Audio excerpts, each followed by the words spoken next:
Morning बच्चों, आपका एक बार फिर से स्वागत है। मैं आपका समाज शास्त्र का अध्यापक गोविंद सिंह। मेरे YouTube चैनल में आपका स्वागत है। मेरे YouTube चैनल का नाम है गोविंद सिंह DOE। सभी बच्चे मेरे YouTube चैनल को सब्सक्राइब करें। प्यारे बच्चों, पिछली क्लास में हमने स्वरूपात्मक संप्रदाय के प्रमुख आलोचक अमेरिकन समाजशास्त्री का नाम बताइए, यहाँ तक हमने प्रश्न उत्तर कर लिए थे। प्रथम यूनिट चल रही है अभी बच्चों, समाजशास्त्र एवं समाज प्रथम यूनिट का नाम है। अब हम बात करते हैं प्रश्न संख्या 10। समाजशास्त्रीय प्रकृति की विशेषताओं का संक्षेप में वर्णन कीजिए। या इसी से संबंधित प्रश्न आता है, समन्वयात्मक संप्रदाय के अनुसार समाजशास्त्र का विषय क्षेत्र क्या है। तो इसका आंसर देखेंगे। इसका आंसर है, यह संप्रदाय अन्य विशेष सामाजिक विज्ञान जैसे राजनीति शास्त्र, अर्थशास्त्र, मनोविज्ञान आदि के अतिरिक्त सामाजिक जीवन की सामान्य अवस्थाओं का अध्ययन करने वाले विज्ञान समाजशास्त्र की आवश्यकताओं पर बल देता है। इसके अनुसार समाजशास्त्र अपने आप को अलग अलग न रखकर विशेष सामाजिक विज्ञानों से भी आदान प्रदान करेगा, क्योंकि ऐसा करने पर ही समाजशास्त्र सामान्य सामाजिक घटनाओं का वास्तविक अध्ययन करने में सफल हो सकेगा। तो ये बेटा इस प्रश्न का उत्तर हो गया। नेक्स्ट हम बात करते हैं, स्वरूपात्मक संप्रदाय के अनुसार समाजशास्त्र का विषय क्षेत्र क्या है। जो स्वरूपात्मक संप्रदाय है उसके अनुसार समाजशास्त्र का विषय क्षेत्र क्या है। तो इस संप्रदाय का मत है, मत का मतलब मानना, विचार, कि समाजशास्त्र एक विशेष व स्वतंत्र विज्ञान है।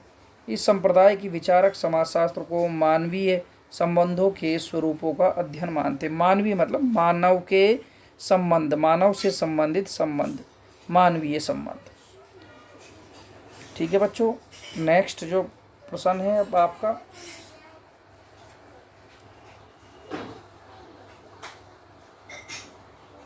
समाजशास्त्र और अर्थशास्त्र में अंतर। समाजशास्त्र, अर्थशास्त्र। तो समाजशास्त्र क्या है, हम बार बार पढ़ रहे हैं। सामाजिक संबंधों का अध्ययन समाजशास्त्र करता है, इसलिए समाजशास्त्र सामान्य विज्ञान है। मनुष्य के सामाजिक जीवन के प्रत्येक पहलू का अध्ययन करने के कारण समाजशास्त्र एक विस्तृत विज्ञान है। विस्तृत मतलब व्यापक, बड़े स्तर पर। समाजशास्त्र का दृष्टिकोण व्यापक है। समाजशास्त्र के अध्ययन की प्रकृति समूहवादी है। समूह बनाकर, लोगों का समूह जिसमें बहुत से लोग होते हैं, उनका अध्ययन किया जाता है। समाजशास्त्र में अनेक गुणात्मक व संख्यात्मक पद्धतियों का अनुसरण किया जाता है। कहने का मतलब, जब समाजशास्त्र में अध्ययन किया जाता है तो बहुत सारी गुणात्मक व संख्यात्मक जो मेथड हैं उनका प्रयोग किया जाता है।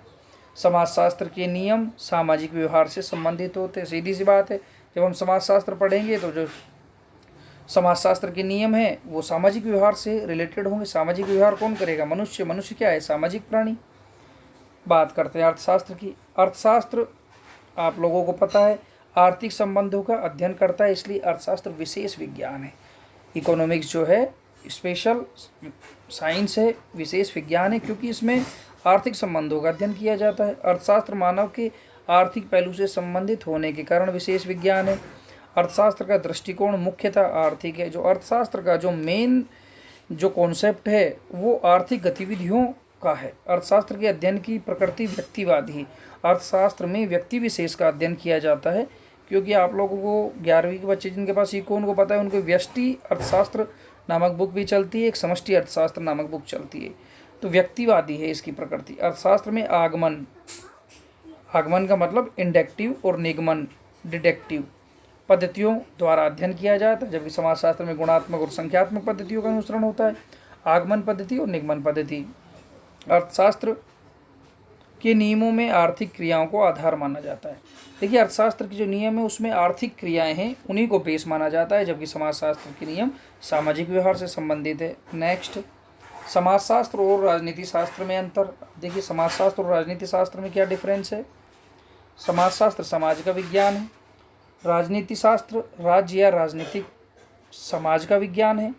समाजशास्त्र का दृष्टिकोण सामाजिक होने के साथ साथ व्यापक भी है। राजनीति शास्त्र का दृष्टिकोण शासकीय और राजनीतिक। देखिए, राजनीति शास्त्र का जो दृष्टिकोण है वो सिर्फ शासकीय सत्ता से संबंधित है और राजनीति से संबंधित है। समाजशास्त्र विघटित और संगठित सभी प्रकार के संबंधों का अध्ययन करता है। जो समाजशास्त्र विघटित मतलब बिखरे हुए, जो टूटे हुए हैं, संगठित मतलब जो एक हैं, उन सभी प्रकार के संबंधों का अध्ययन होता है। राजनीति शास्त्र केवल समाज की उन संगठित अवस्थाओं का अध्ययन है जिन पर राजनीतिक जीवन की स्पष्ट छाप है। जहाँ पे सिर्फ राजनीतिक पॉलिटिक्स के बारे में बताया गया है, राजनीति शास्त्र में सिर्फ पॉलिटिक्स का और शासकीय सत्ता का ही अध्ययन किया जाता है। समाजशास्त्र में सामाजिक नियंत्रण के सभी साधनों का अध्ययन होता है। सोशोलॉजी में सामाजिक नियंत्रण के लिए, जैसे मानव के व्यवहार का नियंत्रण, उनके लिए समाज द्वारा बनाए गए आदर्श, नियम, कानून, वैल्यूज़, मूल्य जो भी है, उन सब का अध्ययन किया जाता है। राजनीति शास्त्र में राज्य द्वारा स्वीकृत नियंत्रण के साधनों का अध्ययन होता है। जबकि पॉलिटिकल साइंस में जो राज्य द्वारा विधि द्वारा निर्माण किए गए मेथड हैं, नियम हैं, कानून हैं, सिर्फ उनका ही अध्ययन किया जाता है। समाजशास्त्र यह स्पष्ट करता है कि व्यक्ति राजनीतिक प्राणी क्यों बना। राजनीति शास्त्र जो है व्यक्ति को एक राजनीतिक प्राणी के रूप में देखता है। पॉलिटिकल साइंस जो है व्यक्ति को एक पॉलिटिकल मानव के रूप में देखता है। जबकि समाजशास्त्र यह स्पष्ट करता है कि व्यक्ति राजनीति में क्यों गया, क्या कारण थे राजनीति में जाने के। समाज का निर्माण और विकास राज्य से बहुत पहले हो चुका था, इसलिए समाजशास्त्र राजनीति शास्त्र से अधिक प्राचीन है। देखिए, जब मानव का जन्म इस धरती पर हुआ तो तभी मानव समाज बने। हालांकि यह विषय नया है, बाद में इसका शुरुआत बाद में हुई। ऑगस्ट काम्टे द्वारा 1838 में इसकी खोज हुई, शुरुआत की गई। अगस्त काम्टे को इसका जनक माना जाता है। राजनीति शास्त्र का जनक जो है अरस्तु को माना जाता है। राजनीति शास्त्र राजनीति और शासन की व्यवस्था से जुड़ा हुआ विषय है, शास्त्र है। नेक्स्ट हम बात करते हैं समाजशास्त्र और मानव शास्त्र में अंतर। तो समाजशास्त्र का संबंध वर्तमान जटिल और सभ्य समाज से, जो समाजशास्त्र है, सोशोलॉजी है, उसका जो संबंध है, रिलेशन है, वो वर्तमान समाज से भी है और जटिल कठिन जो समाज है और सभ्य समाज हर प्रकार के समाज से है। आदिम समाज जो जंगलों में रहता है उनसे भी है। जबकि मानव शास्त्र सरल और आदिम समाजों के अध्ययन से संबंधित है। जबकि मानव शास्त्र जो है सिर्फ सरल और आदिम समाज का ही अध्ययन करता है। दोनों की, समाजशास्त्र और मानव शास्त्र दोनों की पद्धतियाँ अलग अलग है, दोनों के मेथड अलग अलग हैं। मानव शास्त्रीय अध्ययन में सहभागी अवलोकन का अधिक प्रयोग किया गया है। सहभागी अवलोकन, अवलोकन का मतलब होता है देखना। जब कोई व्यक्ति कोई प्रयोग करता है और दूसरा व्यक्ति उसे देख रहा है और उस प्रयोग में शामिल हो रहा है, तो इस प्रकार का अवलोकन या ऑब्जर्वेशन सहभागी अवलोकन कहलाता है। जबकि समाजशास्त्र में सामाजिक सर्वेक्षण, समाजमिति आदि पद्धतियों का समाजशास्त्रीय अध्ययन में विशेष महत्व है। समाजशास्त्र एक विशुद्ध विज्ञान है, मानव शास्त्र एक व्यवहारिक विज्ञान है, क्योंकि मानव शास्त्र में मनुष्य के व्यवहार का अध्ययन किया जाता है। समाजशास्त्र वर्तमान को समझकर भविष्य की ओर इंगित करता है। देखिए, जो समाजशास्त्र है वर्तमान को समझता है और भविष्य की ओर इंगित करता है, भविष्य के अनुमान लगाते हैं हम। जबकि मानव शास्त्र जो है भूतकाल से संबंधित है, बीती हुई घटनाओं से संबंधित है। समाजशास्त्र का दृष्टिकोण सामाजिक और व्यापक है। मानव शास्त्र का दृष्टिकोण सांस्कृतिक होता है, क्योंकि मानव शास्त्र का अधिक ध्यान मानव संस्कृति की उत्पत्ति व विकास पर होता है। नेक्स्ट जो है समाजशास्त्र और इतिहास में अंतर। देखिए, हम समाजशास्त्र और इतिहास में अंतर देखते हैं बच्चों। समाजशास्त्र एक सामान्य विज्ञान है क्योंकि इसका संबंध समाज से है। इतिहास एक विशेष विज्ञान है क्योंकि इसका संबंध केवल ऐतिहासिक घटनाओं से है और इतिहास में हम बीती हुई घटनाओं का अध्ययन करते हैं। आज का प्रेजेंट जो आज जो है वो आने वाले कल का इतिहास होगा। आज जो वर्तमान जो आज है वो आने वाले समय में बीता हुआ कल बन जाएगा। समाजशास्त्र वैज्ञानिक पद्धति का प्रयोग करता है, इतिहास ऐतिहासिक पद्धति को प्रयोग में लाता है। किसी भी चीज़ की हम इतिहास की बात करते हैं तो पुरातात्विक विभाग द्वारा कोई खुदाई में निकली हुई चीज़ है उसका अध्ययन किया जाता है। उस समय के लोग कैसे रहते थे, किस प्रकार की उनका खान पान था, वेशभूषा, इन सब चीज़ों का अध्ययन किया जाता है। इतिहास प्राचीन घटनाओं का वर्णन है। समाजशास्त्र प्राचीन घटनाओं से अधिक संबंधित नहीं है। समाजशास्त्र सभ्यता और संस्कृति की उत्पत्ति तथा विकास की क्रियाओं का अध्ययन करता है, जबकि इतिहास सभ्यता और संस्कृति का देश काल के प्रसंग में अध्ययन करता है। देश काल में कि उस समय क्या हुआ था उसको रिलेटेड रखते हुए, उस चीज़ को अपने सम्मत रखते हुए उसका अध्ययन करता है। समाजशास्त्र विश्लेषण के साथ साथ समस्याओं को सुलझाने के भी सुझाव देता है। समाजशास्त्र विश्लेषण का मतलब है इकाइयों को अलग अलग बांट के उनका अध्ययन करना विश्लेषण विधि कहलाती है। और जो समस्याएं आती हैं उनको सुलझाने के सुझाव भी देता है। इतिहास जो है केवल यथा तथ्यों का वर्णन करता है, सुझाव नहीं देता। इतिहास में जो हमें कोई भी पुरानी चीज़ें मिले हैं उनके आधार पे ही वर्णन होता है, कोई सुझाव नहीं देता। समाजशास्त्र पुनरावृत्ति वाली घटनाओं से अधिक संबंधित है। समाजशास्त्र पुनरावृत्ति मतलब जो बार बार घटनाएं रिपीट होती है। इतिहास पुनरावृत्ति वाली घटनाओं से अधिक संबंधित नहीं है। समाजशास्त्र अधिक प्रमाणिक है और इसमें परीक्षण व पुनः परीक्षण संभव है। देखिए, समाजशास्त्र अधिक प्रमाणिक है, प्रमाण है, इसके प्रमाण है, ट्रूथ है हमारे पास, और इसमें परीक्षण, इसमें हम परीक्षण भी कर सकते हैं और पुनः परीक्षण भी संभव, दोबारा भी परीक्षण किया जा सकता है। जबकि इतिहास अधिक प्रमाणिक नहीं है क्योंकि ऐतिहासिक विधि में परीक्षण और पुनः परीक्षण संभव नहीं। देखिए, इतिहास में पुनः परीक्षण, अब मान लीजिए सिंधु घाटी सभ्यता है तो सिंधु घाटी सभ्यता घटित हो चुकी है, दोबारा से तो घटित होगी नहीं सिंधु घाटी सभ्यता, तो इसमें ऐतिहासिक विधि का प्रयोग तो किया जाता है लेकिन परीक्षण और पुनः परीक्षण इसमें संभव नहीं है, दोबारा से परीक्षण नहीं कर सकते हम किसी भी चीज़ का। नेक्स्ट, समाजशास्त्र और मनोविज्ञान में संबंध। समाजशास्त्र और मनोविज्ञान में देखो बच्चों, समाजशास्त्र का मौलिक संबंध समाज और सामाजिक प्रक्रियाओं से है। मनोविज्ञान का संबंध व्यक्ति और उनकी मानसिक प्रक्रियाओं से। मनोविज्ञान जो है, साइकोलॉजी जो है, related to human mental activities concepts. देखिए, साइकोलॉजी का संबंध व्यक्ति से, मैंने बताया कि 20वीं शताब्दी के बाद जो साइकोलॉजी है उसमें मानव के व्यवहार का अध्ययन किया जाता है। वर्तमान में साइकोलॉजी मानव व्यवहार का अध्ययन है और मानसिक प्रक्रियाओं से, मनुष्य की मानसिक प्रक्रियाएं जैसे चेतन, सोचना, चिंतन, मनन, इस प्रकार की प्रक्रियाएं। समाजशास्त्र का मौलिक संबंध समाज और समाज की प्रक्रियाओं से। समाजशास्त्र के अनुसार सामाजिक व्यवहारों का आधार सामाजिक संबंध और अंतःक्रियाएं हैं। इस प्रकार समाजशास्त्र का दृष्टिकोण सामाजिक है।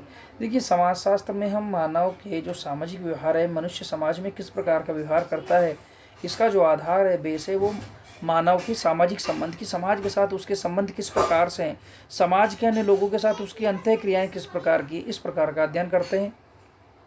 इसलिए समाज शास्त्र का जो दृष्टिकोण है, सोशोलॉजी का दृष्टिकोण जो है, सामाजिक है। मनोविज्ञान के अनुसार मनुष्य के प्रत्येक व्यवहार का आधार स्वयं मनुष्य की मानसिक विशेषताएं हैं। इस प्रकार मनोविज्ञान का दृष्टिकोण व्यक्तिक है, व्यक्ति सिर्फ एक व्यक्ति तक सीमित है, इसमें व्यक्तिगत अध्ययन किए जाते हैं।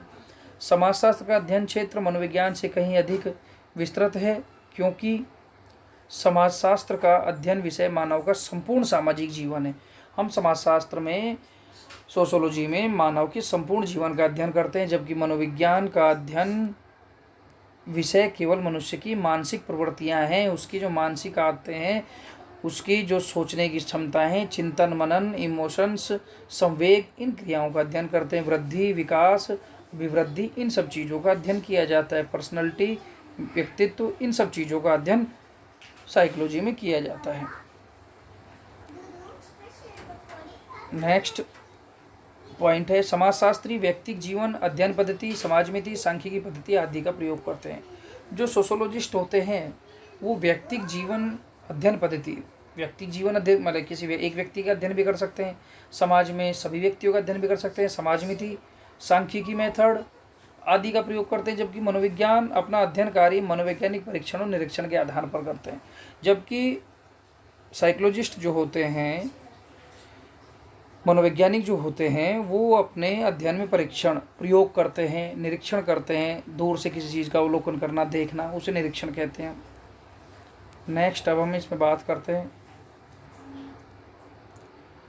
आर्थिक घटनाएं सदैव सामाजिक आवश्यकताओं और क्रियाओं के समस्त रूपों द्वारा निर्धारित होती है और वे सदैव प्रत्येक प्रकार की सामाजिक आवश्यकताओं और क्रियाओं को पुनः निर्धारित, निर्मित, रूपांतरित और परिवर्तित करती है। कथन किसका है? तो यह कथन मैकाइवर द्वारा दिया गया है।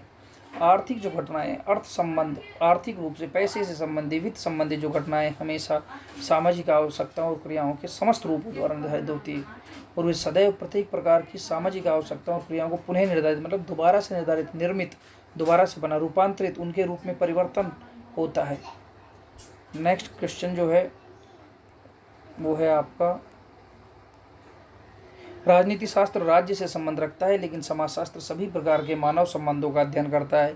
यह कथन किसका है? तो प्यारे बच्चों, यह कथन यह परिभाषा गार्नर द्वारा दी गई थी। व्यापक अर्थों में समाजशास्त्र और सामाजिक मानवशास्त्र बिल्कुल समान व एक है, यह किसने कहा? यह बच्चों होबेल ने कहा था। पाश्चात्य समाजशास्त्री होबेल, जिन्होंने मनोविज्ञान में भी काफ़ी योगदान, उन्होंने कहा समाजशास्त्र उसी प्रकार विशेष रूप से मनोविज्ञान को सहायता देता है जिस प्रकार मनोविज्ञान समाजशास्त्र को विशेष सहायता प्रदान करता है। यह कथन किस विद्वान का है? तो यह कथन प्रसिद्ध विद्वान मैकाइवर का है। अब आपने अभी हमने समझाया समाजशास्त्र और अर्थशास्त्र में दो अंतर बताइए, आप बता सकते हैं। यहाँ पे दो अंतर बताए भी गए हैं संक्षेप में। समाजशास्त्र सामाजिक संबंधों का अध्ययन करता है, अर्थशास्त्र आर्थिक संबंधों का। समाजशास्त्र एक विस्तृत विज्ञान है, अर्थशास्त्र विशेष विज्ञान है। समाजशास्त्र और राजनीति शास्त्र में दो अंतर बताइए, आप बता सकते हैं कि समाजशास्त्र का दृष्टिकोण सामाजिक है, राजनीति शास्त्र का दृष्टिकोण शासकीय है। समाजशास्त्र समाज का विज्ञान है, राजनीति शास्त्र राज्य या राजनीतिक समाज का विज्ञान है। तो इसी प्रकार से बड़े क्वेश्चन भी आते हैं आपके, आप इनके आंसर लिख सकते हैं। समाजशास्त्र और अर्थशास्त्र तथा राजनीति शास्त्र में संबंध बताइए, आपस में आप उनकी तुलना करके इनको समझा सकते हैं। इस प्रकार के प्रश्न आए तो आप एक तरफ समाजशास्त्र लिखें, दूसरी तरफ जो भी पूछा अर्थशास्त्र लिखेंगे, राजनीति शास्त्र लिखेंगे और उनमें अंतर बता देंगे। निम्नलिखित को स्पष्ट करें। समाजशास्त्र और अर्थशास्त्र अभी बताया आपको पीछे। समाजशास्त्र इतिहास, समाजशास्त्र का अन्य सामाजिक विज्ञानों के साथ संबंध स्पष्ट कीजिए। एक तरफ आप समाजशास्त्र लिखेंगे, दूसरी तरफ दूसरे विज्ञानों को रख के उनमें अंतर बताएंगे। समाजशास्त्र सभी सामाजिक विज्ञानों के मध्य सबका है, इस कथन की व्याख्या कीजिए। आप इस कथन की व्याख्या कर सकते हैं क्योंकि समाजशास्त्र जो है अन्य सभी विषयों के साथ जुड़ा हुआ है, कहीं न कहीं समानता है, कुछ न कुछ सभी विषयों के साथ समानता है। आप जो समाजशास्त्र पढ़ रहे हैं उसमें कुछ चैप्टर जो है आपके हिस्ट्री के हैं, कुछ पॉलिटिकल के हैं, कुछ इकोनॉमिक्स अर्थशास्त्र के भी चैप्टर लिए गए हैं। तो इस प्रकार से समाजशास्त्र सामाजिक विज्ञानों के मध्य सबका है, सभी अन्य विज्ञानों के साथ समाजशास्त्र जुड़ा हुआ है। तो प्यारे बच्चों, यह आपके चैप्टर फर्स्ट के क्वेश्चन आंसर थे जिसे मैंने आपको समझा दिया है। सभी बच्चे अपनी समाजशास्त्र की नोटबुक में इन्हें नोट कर लेंगे। धन्यवाद बच्चों।